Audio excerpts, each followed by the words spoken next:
Bismillahirrahmanirrahim. Assalamualaikum. Bertemu lagi dengan sendiri atau diantarin.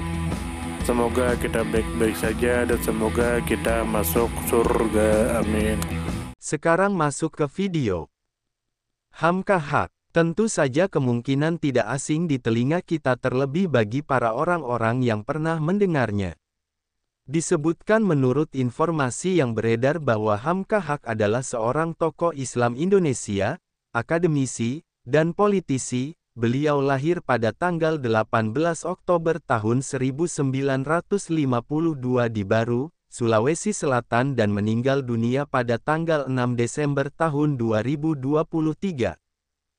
Kemudian menurut informasi yang beredar bahwa beliau dikenal sebagai pengajar dan pemikir Islam, pernah menjadi guru besar di Institut Agama Islam Negeri Alauddin Makassar, menjadi anggota Dewan Perwakilan Rakyat Republik Indonesia periode 2014 hingga 2019 dari Partai Demokrasi Indonesia Perjuangan, dan juga menjabat sebagai Ketua Dewan Pimpinan Pusat Partai Demokrasi Indonesia Perjuangan bidang keagamaan selama 4 periode.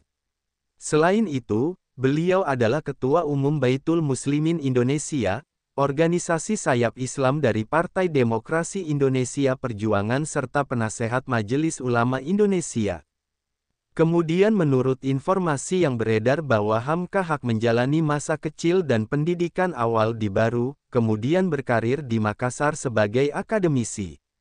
Selanjutnya beliau berkiprah di tingkat nasional di Jakarta dan berbagai daerah di Indonesia, baik dalam peran politik, sosial maupun keagamaan. Kemudian menurut informasi yang beredar bahwa perjalanan hidupnya berlangsung sejak 1952 hingga 2023, beliau berkiprah di dunia pendidikan sejak akhir tahun 1970-an, mulai menonjol di era reformasi sejak tahun 1998, aktif dalam politik sejak awal tahun 2000-an, dan menjabat sebagai anggota Dewan Perwakilan Rakyat Republik Indonesia pada periode 2014 sampai 2019. Kemudian menurut informasi yang beredar bahwa latar belakang keluarganya yang berasal dari berbagai organisasi Islam, seperti Nahdlatul Ulama, Muhammadiyah, Syarikat Islam, dan Darud Dawah wal Irsyad, membentuk pandangan inklusif pada diri Hamka Haq. Beliau juga terinspirasi oleh tokoh nasional seperti Bung Karno dan tokoh Islam moderat seperti Buya Hamka. Karena itu, beliau berkomitmen memperjuangkan persatuan bangsa melalui jalur pendidikan, dakwah, politik dan dialog antarumat beragama. Kemudian menurut informasi yang beredar bahwa Hamka Haq mewujudkan perjuangannya dengan menjadi pendidik, pemimpin organisasi, dan politisi. Beliau mengajar di Institut Agama Islam Negeri Alauddin Makassar, memimpin Fakultas Usuluddin, serta aktif menulis dan membimbing mahasiswa. Dalam dunia politik, beliau memperjuangkan kepentingan umat dan kebangsaan di Dewan Perwakilan Rakyat Republik Indonesia. Beliau juga mendorong terciptanya persatuan antaragama dengan membentuk Forum Antar Umat Beragama bersama Yusuf Kala pada tahun 1999. Informasi panjang lengkap dari semua sudut pandang. Hamka Haq lahir dari keluarga yang kuat dalam tradisi keislaman. Ayahnya, Abdul Qodir, adalah seorang tokoh Nahdlatul Ulama di Kabupaten Baru sekaligus pengasuh Madrasah Darud Dawah wal Irsyad.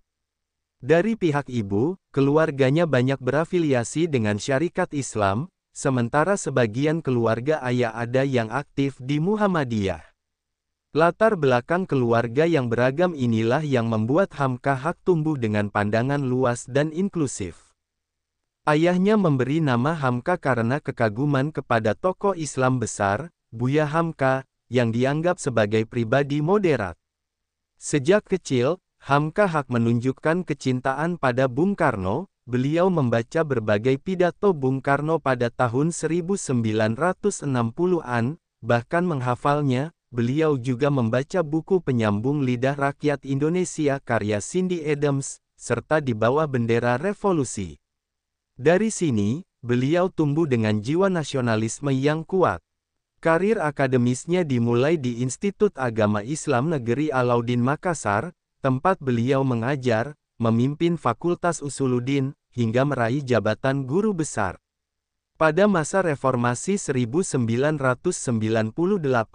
beliau mendampingi mahasiswa yang berdemo menuntut turunnya Presiden Soeharto. Beliau juga ikut membentuk Forum Antar Umat Beragama pada tahun 1999 bersama Jusuf Kalla untuk mencegah konflik antaragama di Sulawesi Selatan.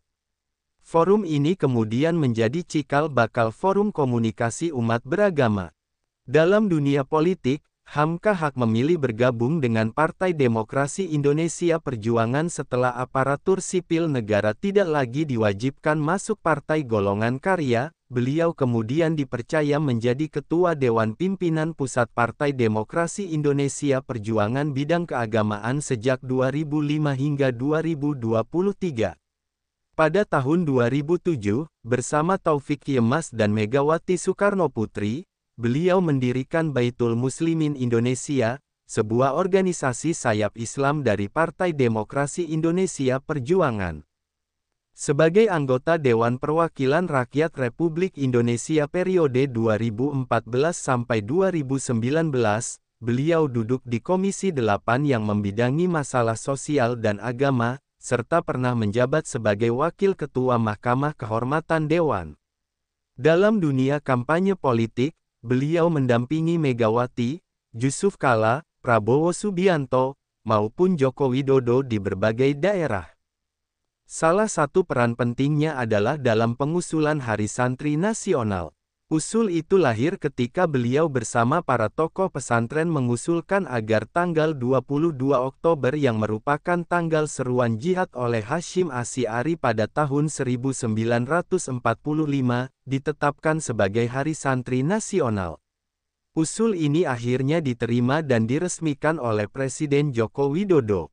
Hamka Haq wafat pada tanggal 6 Desember tahun 2023, meninggalkan warisan berupa pemikiran, karya akademis, dedikasi politik, serta teladan perjuangan kebangsaan dan keislaman. Pelajaran hidup yang bisa diambil.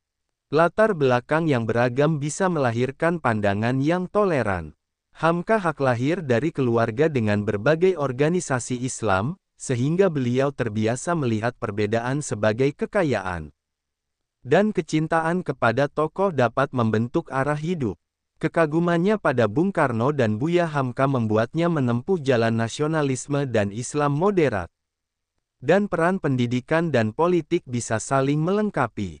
Hamka Haq menunjukkan bahwa akademisi juga dapat berperan dalam dunia politik tanpa kehilangan integritas keilmuan.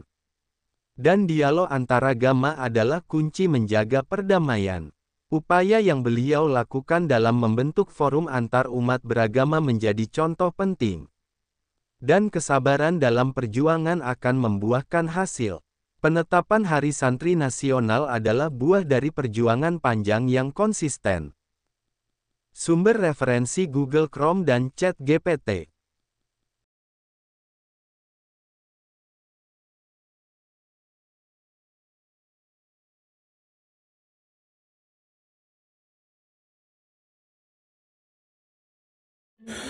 Tentu kita tahu bahwa dalam setiap perjalanan hidup selalu ada saat ketika diri kita merasa lelah, goyah, bahkan ingin menyerah.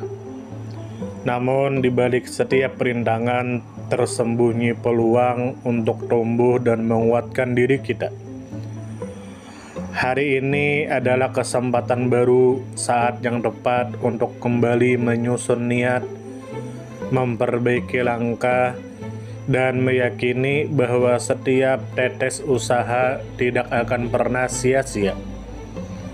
Bangkit bukan karena tidak pernah jatuh, tetapi karena memilih untuk tidak tinggal dalam kejatuhan. Teruslah melangkah meski perlahan, karena selangkah lebih dekat adalah lebih baik daripada diam dalam keraguan. Ya Allah, ya Tuhan kami yang Maha Pengasih lagi Maha Penyayang, Jadikanlah hidup kami ini sebagai ladang amal yang penuh berkah. Berikan kekuatan untuk terus menebar kebaikan di dunia. Anugerahkan kemudahan dalam menghadapi segala ujian, dan karuniakan akhir kehidupan yang baik. Lindungi diri kami dan keluarga dan fitnah dunia yang menipu. Jadikanlah akhirat kami sebagai tempat peristirahatan terbaik, dan masukkanlah kami ke dalam surgamu bersama orang-orang yang Engkau cintai, serta jauhkan kami dari siksa api neraka dan kemurkaanmu yang tak tertahankan. Kepada setiap orang yang pernah hadir dalam perjalanan ini, terima kasih atas waktu, kebaikan, dukungan, bahkan teguran.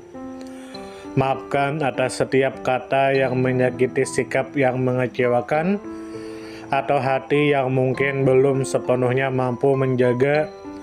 Manusia tidak pernah sempurna, namun ketulusan untuk tetap terus belajar dan memperbaiki diri tidak akan pernah padam. Tentu kita tahu bahwa kebaikan tidak selalu datang dalam bentuk besar. Terkadang senyum kecil yang tulus, tangan yang ringan membantu, atau telinga yang mau mendengarkan sudah cukup untuk mengubah hari seseorang menjadi lebih bermakna. Jangan pernah kita menyepelekan kebaikan sekecil apapun, karena bisa jadi satu perbuatan kecil bisa menjadi rahmat Allah turun. Tentu kita tahu menjadi pribadi yang baik bukan berarti tanpa celah, namun menjadi pribadi yang senantiasa sadar dan ingin terus memperbaiki diri. Kebaikan itu menular, dan siapapun yang menanamkan kebaikan akan menuai kebahagiaan meski tak selalu terlihat oleh mata.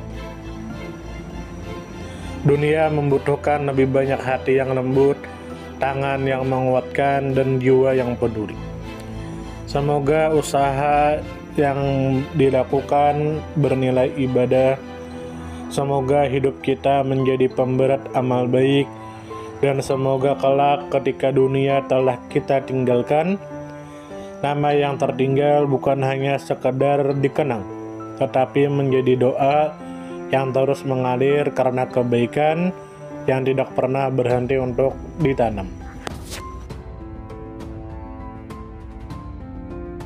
Terima kasih banyak.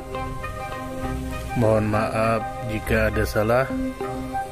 Silahkan jika suka ditekan tombol like, silahkan share, dan jika ingin memberikan saran dan komentar, silahkan komen. Semoga kita baik-baik saja, semoga kita masuk surga. Wassalamualaikum warahmatullahi wabarakatuh.